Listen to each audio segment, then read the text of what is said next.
Good morning, School of Biblical and Theological Studies. Good morning, Carson-Newman University. And welcome to the B Maston Lecture. The purpose of the Center for Baptist Studies is to promote and nurture Baptist identity and heritage to student, faculty, and staff, alumni, and friends of Carson-Newman University. To that end, we offer lectures every semester, the Carlisle Marney Lecture in the fall, the B Maston Lecture in the spring. This morning, we offer the 2002 B Maston Lecture. A native of Newmarket, Tennessee, Dr. Maston was born in Jefferson County on November the 26th, 1897. He graduated from Carson-Newman in 1920 with a Bachelor of Arts degree and was awarded an honorary Doctor of Letters by Carson-Newman in 1958. A professor at Southwestern Seminary for over 40 years, he influenced deeply the lives of thousands of ministers. Dr. Maston produced scores of articles and wrote 23 books in the area of Christian ethics and Christian development. True to the Baptist heritage of matching Bible-centered beliefs and Christ-honoring behavior, Maston led in the movement among Southern Baptists for racial desegregation. Writing on the subject as early as 1927, Maston published 2 books in 1959 urging Baptists towards integration as the proper Christian stance. Those who knew him remember that he had in his office an entire file drawer full of the hate mail that he received from those who didn't appreciate his advocacy of racial integration. One of Dr. Maston's favorite scriptures was 1 John 2:6. He who says he abides in him ought to walk in the same way in which he walked. Until his death in Fort Worth on May the 2nd, 1988, B Maston always challenged himself and others in the Baptist tradition to live out an authentically Christ-like ethic. In the lectures named for him and sponsored by the Center for Baptist Studies, Carson-Newman University celebrates the life of Dr. B Maston, genuine human being, authentic Baptist, and devoted follower of Jesus Christ. This morning, we welcome Dr. Mandy McMichael as the 2022 B Maston Lecture. Mandy McMichael joined the Religion Department at Baylor University in the summer of 2017 after 5 years as Assistant Professor of Religion at Huntington College in Montgomery, Alabama. Her current research focuses on the intersection of gender and American religious culture as it presents itself in beauty pageants. Her book, examining religion and identity in the Miss America pageant, Miss America's God, Faith and Identity in America's Oldest Pageant, is available from Baylor University Press. McMichael is an active member of several professional societies, including the National Association of Baptist Professors of Religion, the American Academy of Religion, and the American Society of Church History. She has served in a variety of ministry roles, most recently as the organist at Pint Layla Baptist Church in Hope Hull, Alabama. McMichael and her husband, Chad Eggleston, have 2 children, Davis and Katie. Dr. McMichael, we welcome you. What a gift it is to be with you here at Carson-Newman today. Thank you for having me. A special thanks to Dr. Andrew Smith for the invitation. I have been looking forward to today for quite some time, for 2 years actually, and so it is delightful to finally be joining you on your beautiful campus. A fun fact before I get into the lecture proper, my in-laws both graduated from Carson-Newman. It is here on this campus that they met and fell in love, and we have heard many stories about their time here. I cannot tell them all, nor would I. Suffice it to say they enjoyed their 4 years at Carson-Newman immensely. And of course, selfishly, I am glad that they met and married since I am the proud wife of their eldest son. As you may have picked up on in that very kind introduction, I am by training a church historian. And friends, I love being a church historian. My daughter, who is 13, likes to torment me by claiming that history is boring. But I say she doesn't know what she's missing. History is fascinating, complicated and messy, painful and convicting, hope-filled and inspiring, all at once. History can be beautiful. And it is pure joy to immerse myself in it and to try to make sense of the puzzle pieces of names and dates, places, and more. Being a historian is, in many ways, to be a stranger in a foreign land. It is to enter a world unlike the one in which I live with some question that I want to know the answer to. I arrive there in search of meaning or understanding. Sometimes the world feels very similar to the one that I inhabit, but other times it is very clear that I am surrounded by the unknown. I look around for anything familiar that might give me my bearings and realize that I am quite lost. There are no signposts that I recognize. Now, both scenarios have advantages and disadvantages. Don't worry, I'm not going to offer you an exhaustive list this morning. Rather, I want to suggest just one of the most important things that I can do as a historian, to remember that it is I that am the stranger. I am the outsider, and thus I must proceed in my work with great care, an abundance of respect, and a genuine desire to understand the people, places, and things that I study, even if I think that they are my people. Maybe, especially when I think that they are my people. So during our time together, I want to offer one skill that has been crucial to my work as a historian who lives as a stranger in many foreign lands: the act of listening.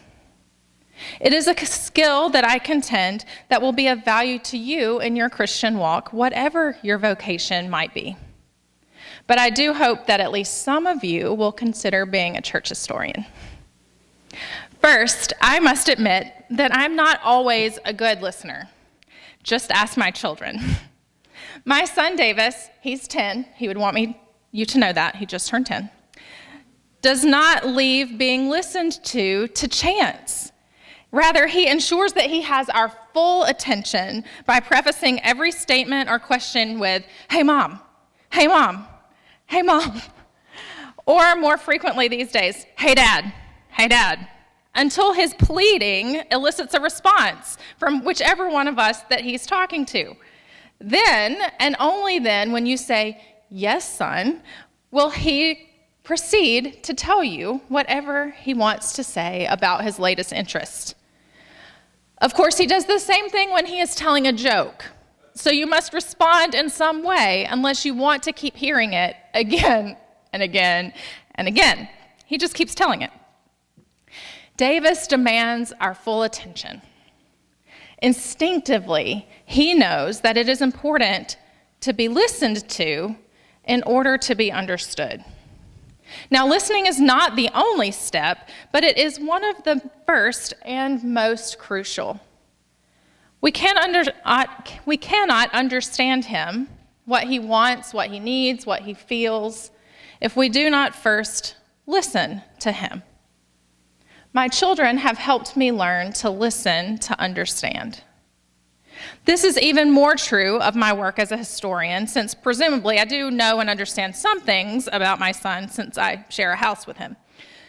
But as a stranger entering into a foreign land, I must acknowledge that the people living in it know and understand things that I do not.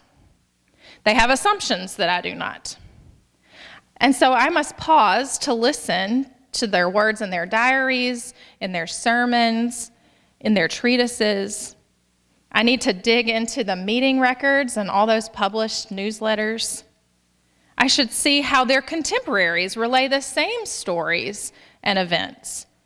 As much as possible, I should examine their world on their own terms, even as I seek to know and understand. This is not listening to complete a task, to check the correct boxes. It is not background noise that we play when we are washing the dishes or taking a jog.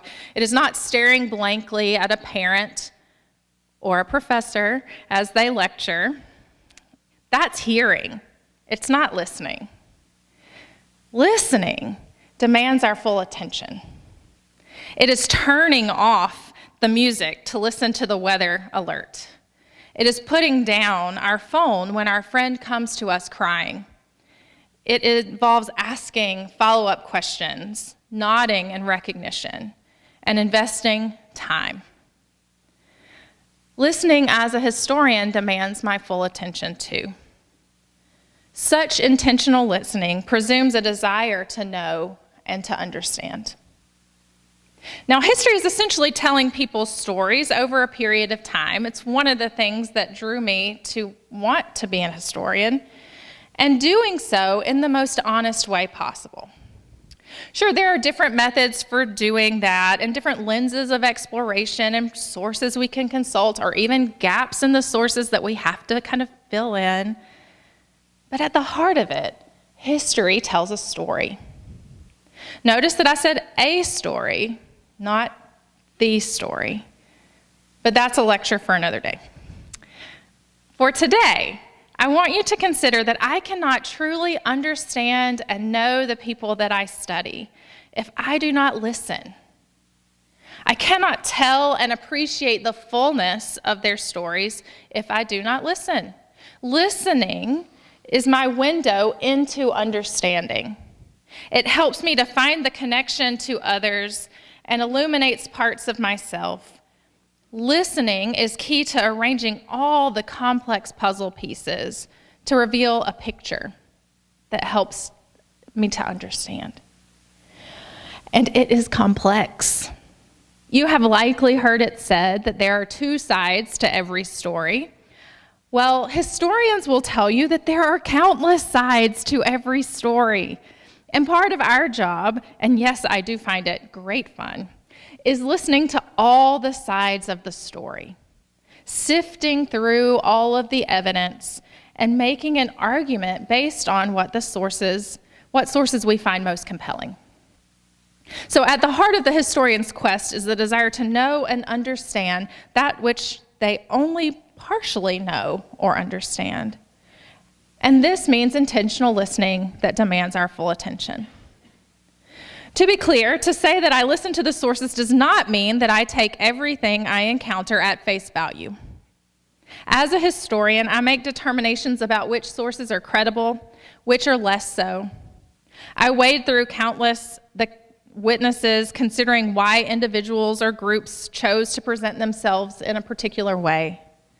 I search for meaning in their words, even if at times I determine that they cannot be taken at face value. In short, I listen critically to my sources, interrogating them in pursuit of understanding. Because there are times when the sources, the subjects, can be blind to what other people see in their story. But that does not mean, necessarily, that those observations and evaluations are not true. Even so, it is one of my commitments as a historian to say that the perspective of the person or group being studied needs to be considered seriously. To offer arguments based on my own assumptions without intentionally listening to the people that I'm studying, without doing that with care, is irresponsible and can lead to incomplete or inaccurate conclusions. Such sloppy scholarship can have real consequences for the people being caricatured. Parenting, teaching, researching, they've all taught me the importance of listening with a desire to understand.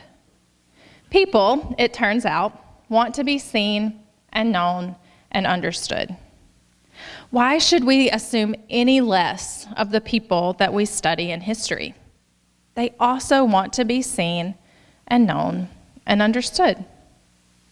My first book, as Dr. Smith mentioned a moment ago, is on religion in the Miss America pageant. And yes, I know that's a really odd thing to study. I'm happy to answer questions about that. Okay. I grew up in Alabama, where pageants and churches were everywhere. And there seemed to exist this symbiotic relationship between the church and the pageant.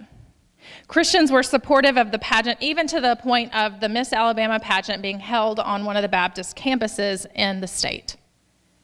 To make a long story short, I did not appreciate how strange this was until sometime in graduate school. It just was. I didn't think to question it. And when I realized that these two entities maybe shouldn't be compatible always, I decided I wanted to figure out why they were. I thought it would be a bit of light reading that would help me write my master's thesis, but I was wrong. No one had collected data on the pageant specifically related to faith or at least no one had written about a book about it. So if I wanted to answer the question, if I wanted to understand this phenomenon that could help explain where I grew up, I would have to be the one to gather a lot of the data. Thus began over 10 years of my life studying religion in the Miss America pageant. As a result, I found it necessary to employ both traditional historical methods in addition to ethnography. Most notably, my ethnographic work entailed pageant attendance. I frequented numerous beauty pageants at the local, state, and national level for over a decade. Combined, I visited over 35 pageants and watched many others on television. Local pageants usually were just one night, but some of you probably know that the state and national pageants are 3, 4 nights long. It's a week-long event. Beyond local pageants, I observed state pageants in 8 different states and the District of Columbia. I also traveled to the National Miss America pageant on 4 separate occasions. I've now been 5, because I had to go to the 100th anniversary pageant to see how they tell their own story. Okay, to say that I was a stranger in a foreign land is a huge understatement. I was there trying to understand. In addition to pageant observation, I surveyed the Miss Alabama contestants for 4 years, from 2006 to 2009. I spoke with pageant contestants and their families. I sat through the state judges training in North Carolina and later in Texas. I even made a joint appearance at Park Road Baptist Church with Allie Rogers, who was Miss South Carolina 2012 and first runner-up to Miss America 2013. I read lots and lots of pageants contestant stories. I read their blog posts, I followed them on social media, I read their autobiographies and biographies, I visited their websites. And throughout this process, I learned to listen.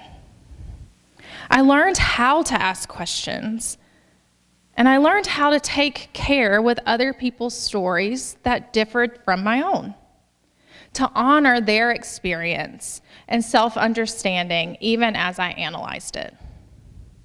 As I spoke with pageant contestants and their families, I listened to their stories and was invited into them.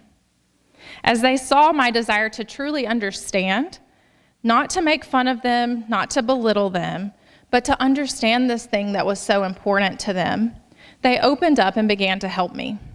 They invited me to sit with them at pageants so I was less of a stranger in these foreign lands. They introduced me to other people. They gave me the local pageant gossip. Several pageant moms in particular became my friends. I also, in this process of listening, learned to listen to other scholars. I considered their perspectives about beauty culture and pageants. I read stories and studies that explored how competition functioned among women. I investigated the ever-evolving entertainment industry in our country and the shifting opinions of Christians toward the pageant. I sought to listen to as many sides as possible. I know I missed some. That's inevitable. But I listened as carefully and as fully as I could. And then I began the work of sifting, of determining which voices should be heard and where and why. So listening is a starting point, not the finish line.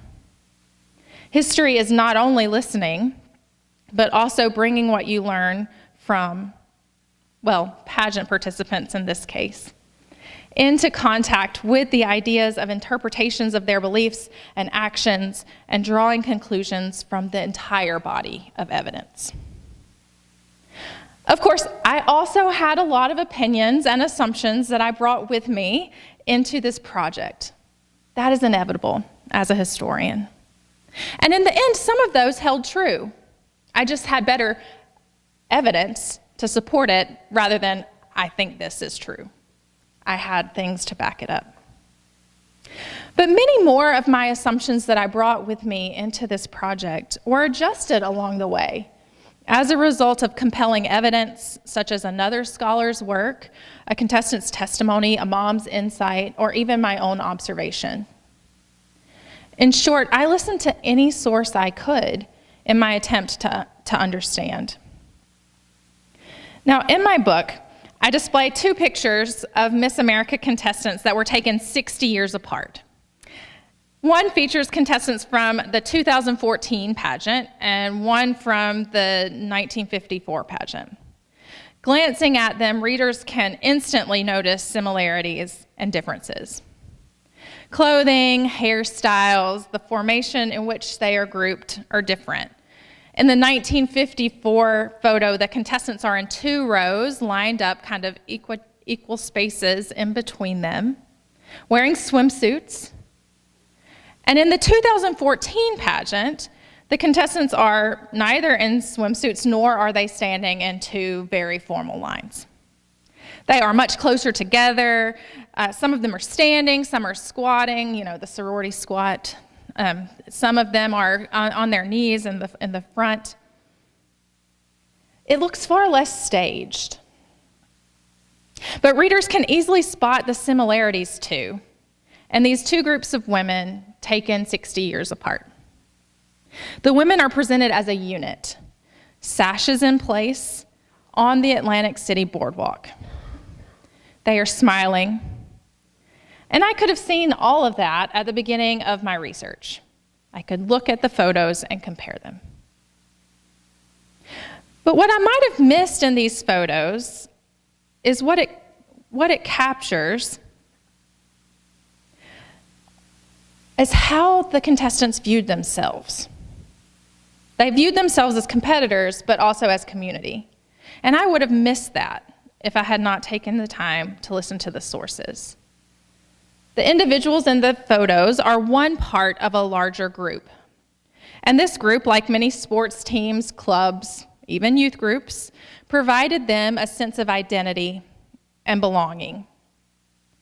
The pageant was, for many of them, like an extended family. And you can see that in the photo if you know to look for it. Terms like sisters and pageant moms were the norm. And so by pausing to listen to sources, my understanding was deepened and enriched. Before I could critically appraise, I had to listen to the voices like those of the women posing in the pictures. Kate Schindel, Miss America 1998, names this competitor-community paradox well.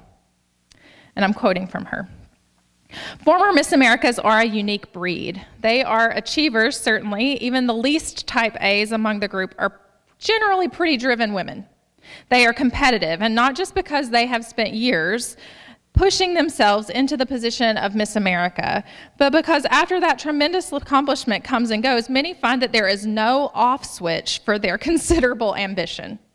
And so any gathering of Miss Americas rapidly and invariably turns into its own contest.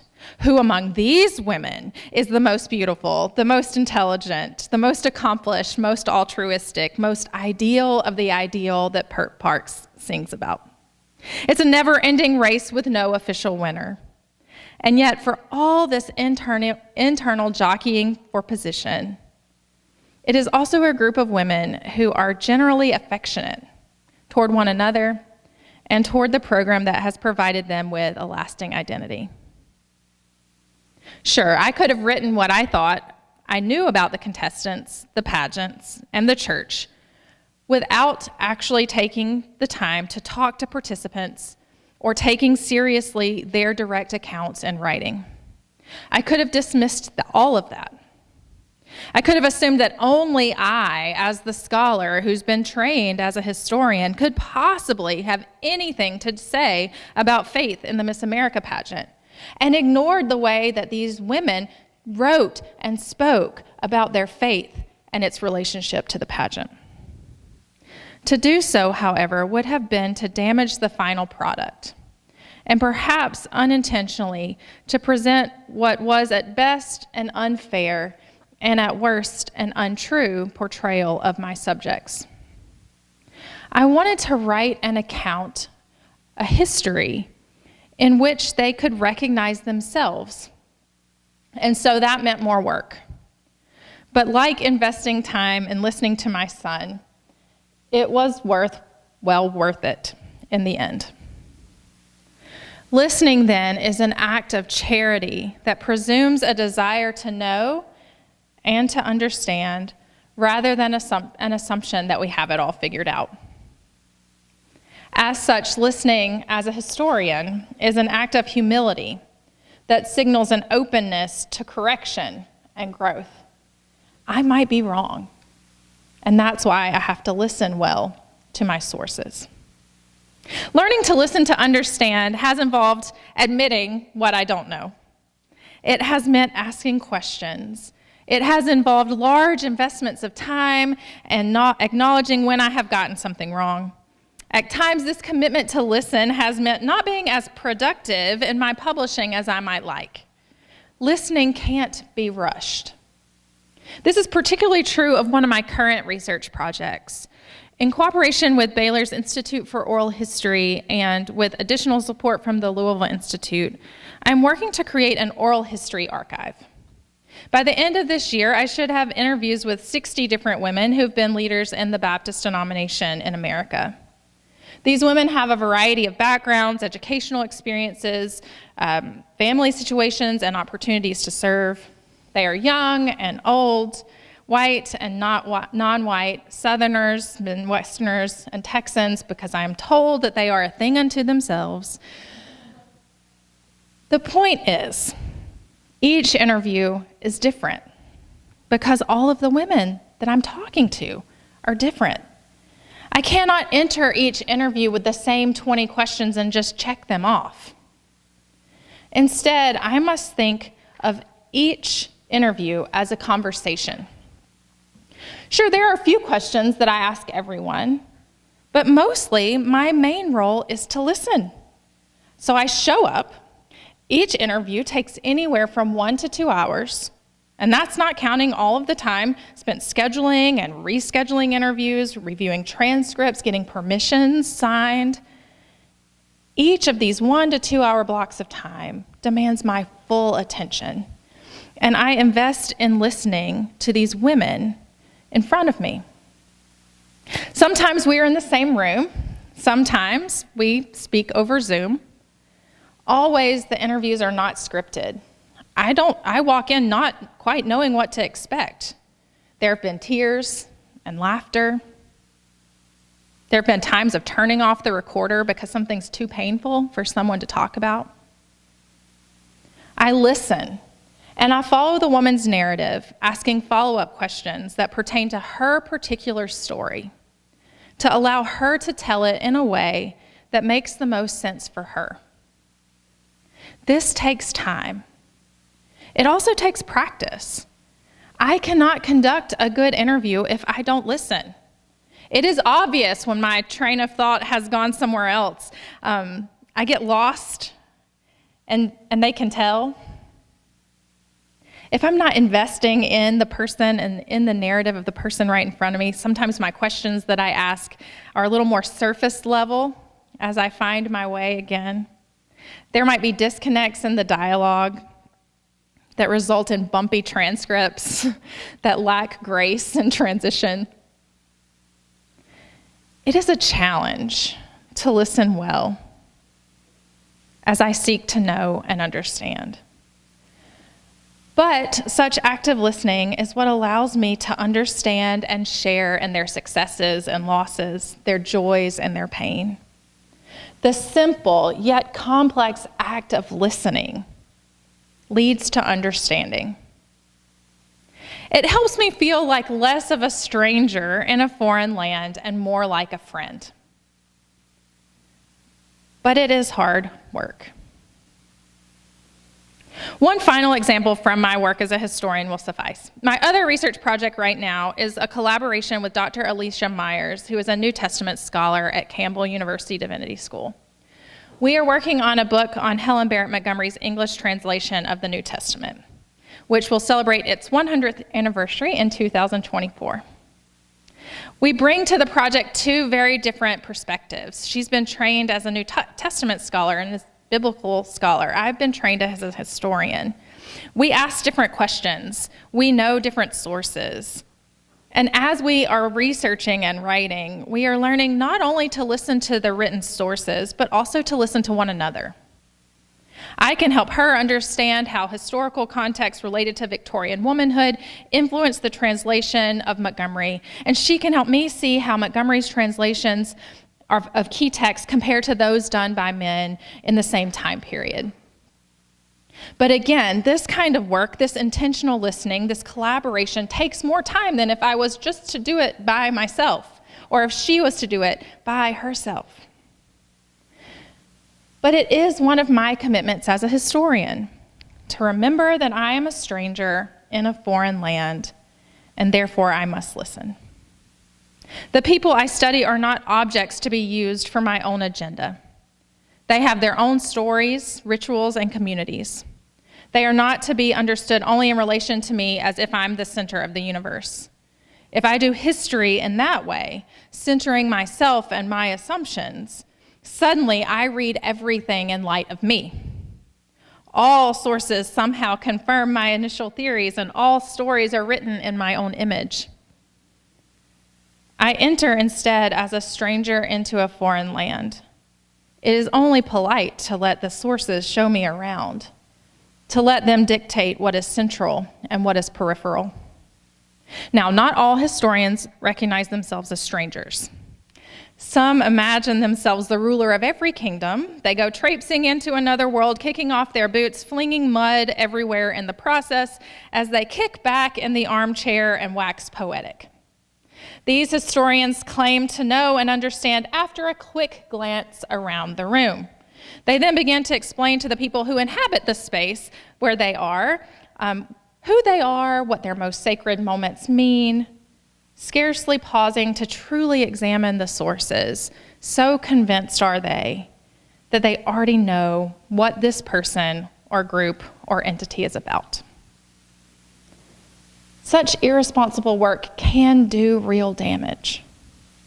Historians, of course, are not the only ones guilty of waltzing in, talking as if they own the place. Our culture is full of people who are talking, but far fewer who pause to listen. And so, I promised you something that was applicable to you, even those of you who, like my 13-year-old daughter, think history is boring. Well, here it comes. Perhaps you can already sense where I'm going. History is fascinating, complicated and messy, painful and convicting, hope-filled and inspiring, all at once. History can be beautiful. And it is pure joy to immerse myself in it and try to make sense of the puzzle pieces of names and dates and places. Just like people. You see, in addition to being a church historian, I'm also someone who works with undergraduate students who are discerning their calls to ministry. People, too, are complicated and messy, hurtful and convicting, hope-filled and inspiring, all at once. People are beautiful. They are image bearers of God. And it is pure joy to invest in relationships, to listen to my students' stories, and to help them make sense of the puzzle pieces of their lives. But the truth is that such investment of time, either in a dusty archives or across a table at a coffee shop — I drink a lot of coffee — or through a Zoom screen, is not always our modus operandi. It is not, in other words, always second nature to us to stop and listen first. What I am suggesting to you today is that perhaps it should be. I hope that I have convinced you that it is important that historians listen to their sources. In doing so, they can best ensure the telling of others' stories in ways that are truthful and compassionate. In this last little bit of our time together, I want to convince you that listening is worth your time too. Now, to be sure, listening is a countercultural practice. As a culture, this is not our natural gift or inclination. One of the reasons that listening is so rarely practiced in our culture is because we live in a culture intent on being the one with the microphone. We want to be the ones with the answers, the ones explaining how things work or pontificating on this crisis or the next. It is easier to assume that everyone thinks the way that we do, and if they don't, that they are wrong. Far too often, we presume that most people, namely those who don't agree with me, are the ones who do not understand. We are the ones who have it figured out. Far more likely, none of us have it all the way figured out. Just as historians need a multitude of sources to get a realistic picture, as realistic a picture as possible, we need each other. In listening, we receive a fuller picture of God's love in the world. We experience a fuller picture of diversity and community.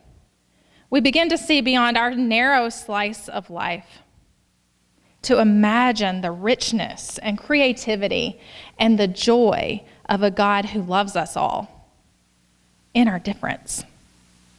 Listening as a countercultural witness is being willing to change our minds when we receive contrary evidence, or at least to broaden our perspective, to imagine there might be another way of seeing it, even if we don't see it that way.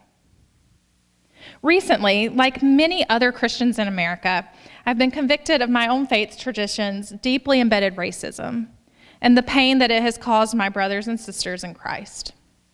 I have begun the hard work of listening that mimics, in many ways, that research that I did when I was studying the Miss America pageant. I'm reading stories of my African American Christian brothers and sisters. I'm following them on social media. I'm listening to their sermons. I'm showing their sermons to my students. I'm inviting them to give lectures. Sure, I could assume that I already know, but such an assumption presumes that my experience is normative. I could get defensive when my African American brothers or sisters point out something that I've done that is painful to them, but such a response discounts their experience. It is to presume I am the ruler or an impartial narrator rather than a stranger.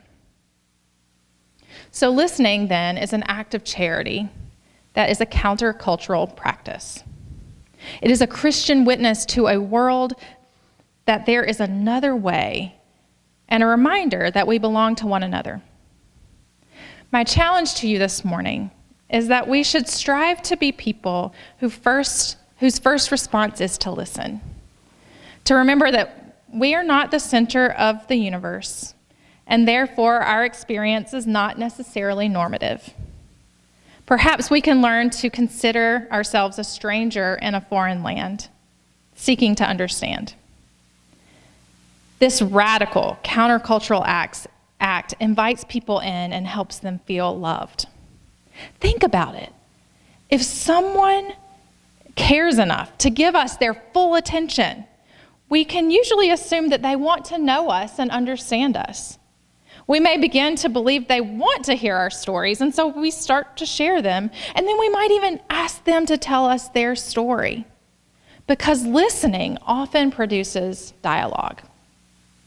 It opens up a conversation and helps us to build relationships. Don't just know about people. Take the time to get to know them. It is in building these relationships and being neighbors who listen that trust is built. It is in the safety of relationship that we wade through the highs and the lows of life together, that we share one another's joy and pain, grief and despair.